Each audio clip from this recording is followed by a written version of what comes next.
Kalau kita bicara dalam konteks hubungan internasional, agresi itu bisa dipahami sebagai suatu tindakan penggunaan kekuatan militer dari negara satu kepada negara atau wilayah lainnya yang melanggar prinsip dasar hukum internasional. Negara memang dibebaskan untuk mengejar kepentingannya, tetapi kebebasan tersebut tetap harus dibatasi oleh norma dan aturan global, salah satunya yang ada di United Nations. Nah, disinilah pentingnya hak asasi manusia dalam hubungan internasional. HAM itu bisa menjadi standar global untuk mengatur bagaimana seharusnya negara itu memperlakukan individu, bahkan dalam situasi konflik sekalipun. Coba kita lihat dalam kasus yang terjadi di Gaza dan Israel. Well, agresi militernya itu terlihat jelas kan kalau ada pelanggaran HAM di dalamnya. Dan terdokumentasi. Nah, coba kita lihat datanya secara empiris yang ada di laporan dari Human Rights Watch. Yaitu ada serangan militer telah menyebabkan kematian massal warga sipil. Terus juga terjadi penghancuran rumah sakit, dan infrastruktur sipil.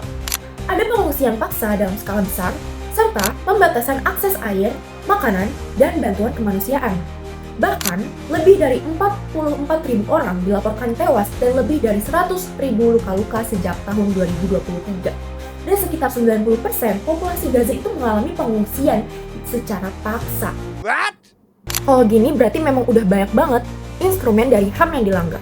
Contohnya, Universal Declaration of Human Rights atau UDHR. Nah, dalam kasus ini sudah ada 3 pasal yang dilanggar. Yang pertama pasal nomor 3. Setiap orang itu berhak atas hidup, kebebasan, dan keamanannya. Yang kedua, ada pasal nomor 5, melarang penyiksaan atau perlakuan yang kejam dan tidak manusiawi. Terakhir, ada pasal nomor 25, setiap orang itu berhak atas standar hidup yang memadai. Dari agresi ini bisa dilihat dampaknya kepada individu. Kalau dari dampak fisik sendiri, tentu saja yang sudah disebutkan sebelumnya. Kedua, dampak kesehatan, seperti ada krisis air bersih, kesulitan untuk mencari pangan, dan juga tenaga medis itu melaporkan kematian akibat dehidrasi dan malnutrisi. Dampak sosial dan ekonomi, seperti kehilangan rumah, pekerjaan, infrastrukturnya sudah hancur, dan generasi muda kehilangan kesempatannya untuk akses pendidikan.